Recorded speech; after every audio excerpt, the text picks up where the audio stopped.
Hi, Laura. How are you today? I'm good. How are you? Excellent. Nice to meet you. It's nice to meet you too. Where are you located? I'm in San Antonio. Okay, San Antonio, Texas. hmm Excellent. Are you so you got that fancy new basketball player down there? Yes. Yes. Lots of excitement going on. I bet. I even tuned in opening night to see him, and he's structured differently than anybody I think anybody has seen in the NBA before, so it should be fun down there, Yeah. Yeah. you It, know. it's big Spurs fans here. Yeah, absolutely. There's a good tradition. So it's great to meet you. And I want to begin our conversation together with what we've lived through for the last 3.5 years, which has been a pandemic. How did hmm you get hmm through it? And how has it changed you? Yeah. A lot of change has gone on. Yeah. In addition to the pandemic, I also went through a heart transplant and a divorce in Wow. 2020 and expected the heart transplant, didn't expect the divorce Wow. after almost 30 years. And so 2020 brought a lot of change to my life. And that is actually how I became a resilience coach. Yeah. I and so I know change is hard, and a lot of people went through quite a bit of change, um, being locked down, um, just our whole normal life just got turned upside down, and so some people adapted and some people didn't, and even businesses and companies went through the same thing. A lot of tough times came out of the pandemic, but a lot of good things too. Yeah. And just with any type of adversity, it can make you bitter or it can make you better. And I think it's the choices we make and how we look at it and try to adapt to our new circumstances. So, yeah, that's what I was thinking when you were saying that story. No wonder why you're a resiliency coach to survive that and be where you're at now. So, let's get to the essence of everything that you do because there's a lot going on paper. I'm going to put you in front of a bunch of third graders. It's career day. One of the kids looks up and says, "Hey, what do you do for a living?" How do you answer that child? Well, I'd say I am a resilience coach, and what resilience means is how to bounce back from tough times. And life is going to give us a lot of good times and a lot of bad times, and learning how to adapt and find the good in situations will help. It will help you get through the ups and downs with school and in life. So, what did you want to be in the third grade? What was your dream to grow up and become? Mm, I had two odd ones. I wanted to be a detective because I'm analytical, so I love detective shows, and a tennis player. I'm going to be a professional tennis player. Okay. So let's go back to where you were born and raised and the seeds that were put into you to become who you are, to be a coach, to help people. How did that happen? Um, when I was 10 years old, and well, I was born and raised in Houston, come from a close family. I have a twin sister and a younger brother. And when I was 10, I went in for some ear surgery, just typical. I had a lot of ear problems. And I had an allergic reaction to the anesthetic and muscle relaxant. So I went into a coma for about 24 hours. Oh. And the doctors didn't think I was going to come out of it. And if I did, I'd have brain damage. Well, I really don't. I've been tested. I don't have brain damage, but fortunately, our family has a good sense of humor, and so it was a tough time for my parents. But I came out of it. Had to go through physical therapy to straighten my arms and legs out from the rigidity from the reaction to the muscle relaxants. And at 10, all I wanted to do was go home and play with my friends. And so I showed some resiliency back then. I have a hole in my eardrum about the size of a quarter. I have hearing loss, but it never really affected me growing up. I was just a normal kid that, adapted to my circumstances. And so growing up and just being a kid, I mean, I think I had a really good childhood. It was just, played with all the kids in the neighborhood. And as I got older, I think after high school, adulthood kind of slaps you in the face. I know that's one of the things we like to tease our kids is, when they moved out on their own. So how's that adulting working out for you? Because every teenager can't wait to move out on their own and do whatever they want to, and of course it never happens. Um so I that was so just growing up, and I growing up, after I got out of high school, I became a worrier. I worried about anything and everything. If you didn't have time to worry about something, give it to me. I'll worry about it for you. Sure. And so it wasn't until after getting married and just really experiencing life, I had some miscarriages, and I had our son first, and then I had a couple of miscarriages. And my husband at the time was in the National Guard and Army Reserves. And so he would go off on deployments, and I'd have to learned how to handle things on my own, because as soon as he left, within a month, something major happened at the house, or just something going on. And I just learned to adapt to my circumstances. But um, about 2015, my husband had started a new business, and I was running the operations, and got diagnosed with breast cancer. And that kind of hit me out of the blue. So I had a wonderful oncologist that helped me with half treatments over 6 months instead of full treatments over 3 months, so I could still work the business. And that was really a wonderful situation there, despite taking chemo treatment. Yeah. But and then during that time, we had adopted another son from Russia. And in 2006, he was 10 years old. He was 3 months older than our son, biological son, and they became very, very close.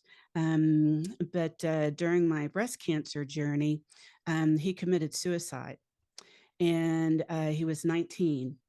And so that was a difficult time, going through breast cancer and grieving for our son. And so I, after after going through the mourning process, the grief, I decided I wanted to honor his memory. I want to celebrate his life, because both our sons were Eagle Scouts and had joined the National Guard. And I still don't know exactly what he was going through, but we noticed changes about 2 or 3 months before he died. And um, so uh, so while I was going through that process of grieving, and then decided to celebrate his life, I became a volunteer with an organization here in San Antonio called the Through Project. And they work with foster youth who getting ready to age out of the foster care system and transitioned into adulthood. So I became a mentor with that organization, and I've been with them for about 4 years.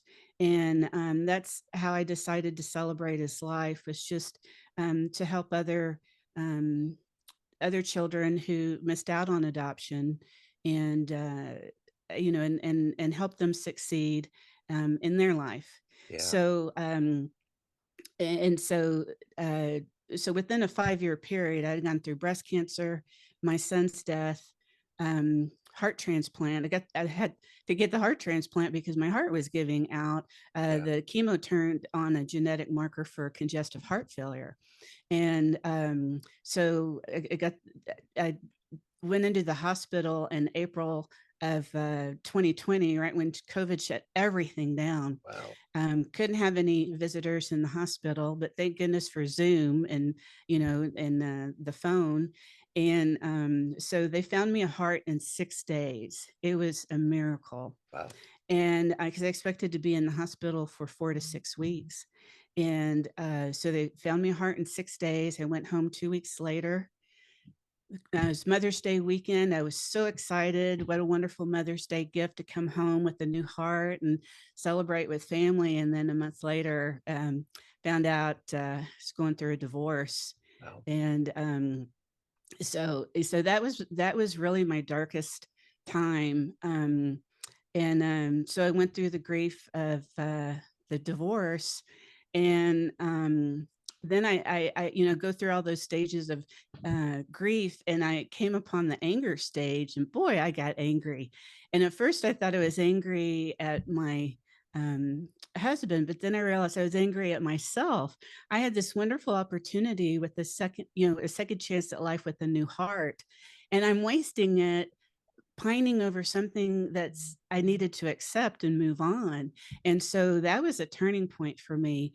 And that's kind of how I started my resilience journey Yeah. is instead of focusing what I can't do, I'm going to focus on what I can do. Yeah. And I just started taking baby steps, to start moving forward.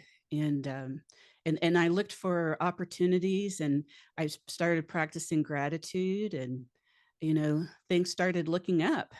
That's wonderful. So, who's been a hero for you in your life? Oh, I have lots. I love stories of people who have overcome hardship, and there's so many stories. Uh, One of them is I read about Helen Keller in school, Yeah. and that always amazed me how somebody who can't hear and can't see, how do you exist in life? And and that's always also brings gratitude to me of what I can do. I have um I have so many things, like I said, that I can do, and to help others. I think focusing when you take the focus off yourself and you stop having that pity party for one. I mean, I had pity parties. I had pity parties when I had to shave my head after, my hair started falling out with chemo, but I I try to find the humor in things when I can.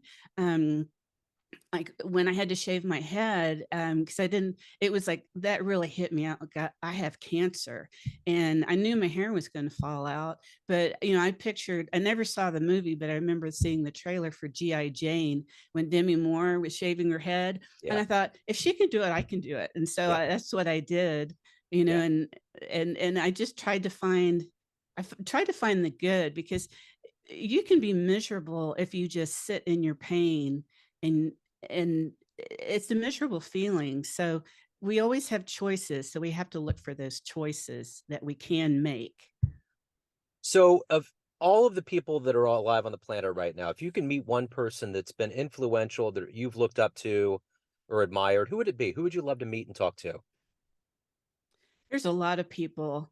um I would have to say, um one of the people that I would really like to sit down and have a talk with is Scott Hamilton, the Olympic ice skater. Yeah.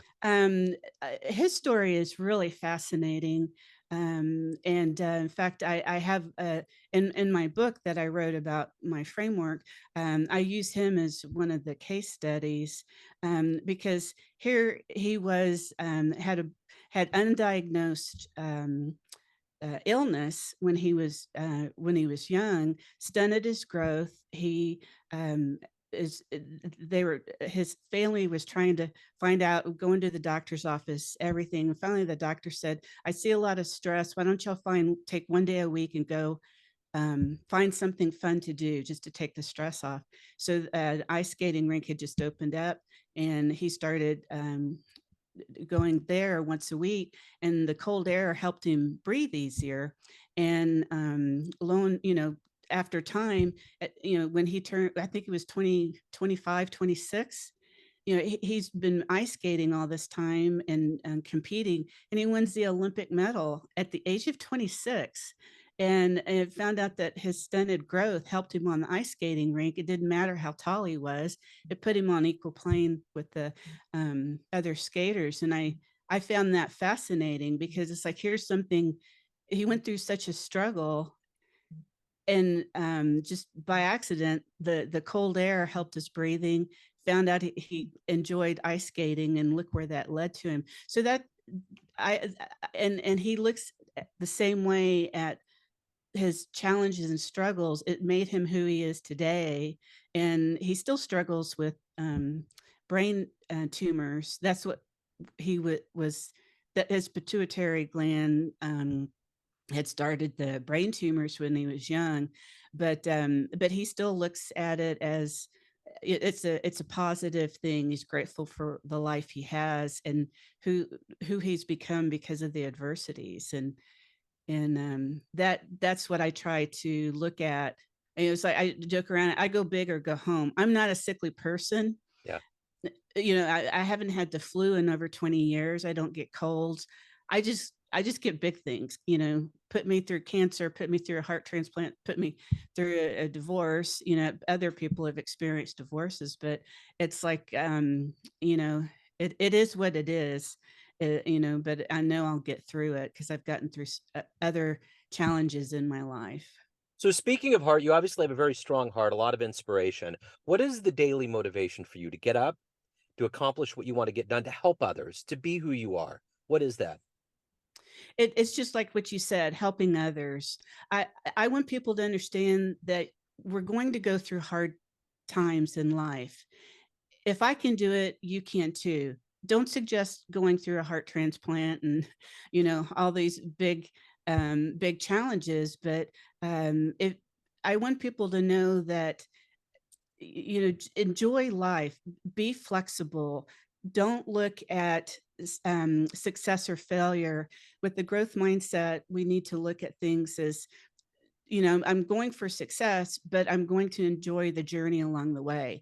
It's I'm going there's no mistakes or there's no failures, but if we learn the lessons from those, um, if you want to call it a mistake, if you learn something from it, it's a teachable moment.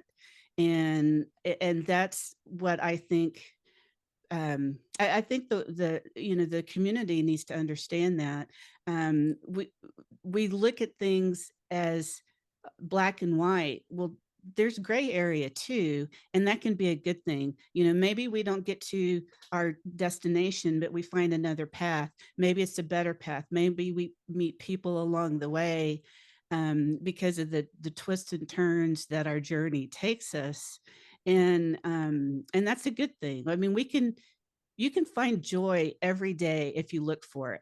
Yeah. But you can also find misery every day if you look for it. So it comes down to choices. So what's been one of your best client success stories? One that always puts a smile on your face? Mm. Um, my first client, actually, she called me because she was just been diagnosed with breast cancer, and she was trying to get a job, and she had her sights on it. It was like she had to apply for it by a certain time frame, but she was waiting on some more test results to decide if she was going to have major surgery or minor surgery. And the deadline for the application was like just a week before she was going to get her test results. And so she was just beside herself. And so what we talked about was, we kind of did like an inventory of her, I call them superpowers. What are your talents? What are your passions? What are your skills? And how we can use those so that she had other options in case she couldn't apply for that job in time. She needed to make some money because she had a temporary job. And so so we started talking, and she started getting excited because she found other ways that she could make income if she couldn't make that deadline. And she was getting so excited, and just to hear the change in her voice from when she called me, you could just hear the tension, the fear, the worry. And as we started opening up options for her, she was getting so excited that it wasn't just one one answer, a one way path. She had multiple paths that she could go to, and it ended up being that she didn't have to have the major surgery, but she didn't get the job. But she there was another job that she could take with that company. And so it was, at least she got in the company. So she was excited. She also knew she had some other options for side income. And that brought me joy, because just to hear that change in her voice, by the time we got through talking, she had hope. And that's what I want people to see is, if you get out of the weeds, or you just kind of look up and look around you and see how um, you can pivot with your with what's in your control, your thoughts, your words, and your actions. There's so many combinations that you can make your life better. Yeah. And you don't have to worry about things out of your control, because there's so much within your control if you start looking for that. So let's say you have a dream tonight. You run into the 20-year-old version of you, and you could give that young version of you a piece of advice based on the wisdom you've gained in your life. What would you tell that young version of you? Oh, I would want to say a lot of things, but because I've thought about this recently, because there's some things, you do when you're younger and you're not exactly proud of, but people say, would you change anything? And I wouldn't. I would just say, what I would tell the 20-year-old of me is, set your boundaries. I didn't have good boundaries when I was younger. And but I wouldn't change anything that I've been through, because it's made me who I am. Yeah. And but I think, know your core values, know your boundaries, um know when to prune people and things, habits out of your life. And that's that's probably what I would have said to myself as I was younger, because I was kind of like a doormat. Yeah. So Couldn't say all no. Yeah, absolutely. So of all these things that you've done, overcome, and become, what are you the proudest of? The proudest, I would have to say, my relationship with my son. We have a very good relationship. He just got married this summer, and I love my daughter-in-law. And I just found out recently that I'm going to be a grandmother. Nice. And so I'm proud of that close relationship I have with my family. Yeah. And I think, and family doesn't have to be blood, because I know not everybody has an opportunity to be close with their family. My twin sister is my best friend. Our younger brother we're all very close. All our kids are within the same age group, and it's wonderful. It's just having those positive relationships in your life. So everyone has a perception of you, your family, your friends, your clients, your colleagues, but you run the show. What's your perception of you? Who do you think you are? Um, I'm an ordinary person who's been through extraordinary things. That's what I like to tell people. Um, I have a good sense of humor. I can laugh about myself. I don't take myself very seriously at times. I, uh, I think having a sense of humor is very important. Yeah, I agree. I agree. So if anyone wants to get your books, hire you, learn more about you, reach out, where do they go? They can go to my website. It's icopetohope.com, and that's ICOPE, the number two, HOPE. and .com, and I have a free resource on my website they can get, and I have some blogs. I have a weekly blog and a weekly newsletter they can subscribe to if they're interested, and my coaching services are on there as well. Excellent, Laura. Thank you so much for your story. Wow, you have really been through it, and you're standing, and you look great. So thank you so much for your time today. I appreciate it. Thank you very much for having me. I really enjoyed it. Me too. Take care.